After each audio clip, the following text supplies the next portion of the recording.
Une rencontre au sommet dès demain entre des militaires marocains et les envoyés militaires sionistes. Rencontre qui témoigne d'une proximité de vue sur un ensemble de dossiers régionaux, et ce depuis la signature d'entente en décembre 2020. Mais cette fois-ci, on envoie un poids lourd militaire en territoire marocain. Il ne s'agit rien de moins que du numéro 1 du chef d'état-major de l'Hydre, le dénommé Aviv Kochavi.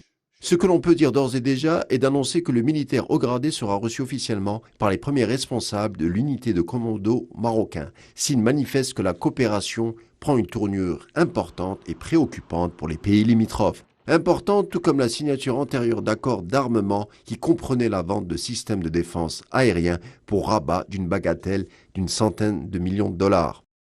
Le chef d'état-major ne viendra pas seul, puisqu'il sera flanqué de Hamid Sar, qui n'est autre que le numéro 1 du renseignement militaire sioniste, la fameuse unité Aman. Quand on connaît la configuration des structures sécuritaires sionistes, on ne peut ignorer que l'unité Aman joue un rôle prépondérant pour peser sur le classement des cibles ennemies et instaurer une nouvelle politique pour prévenir toute attaque antagoniste.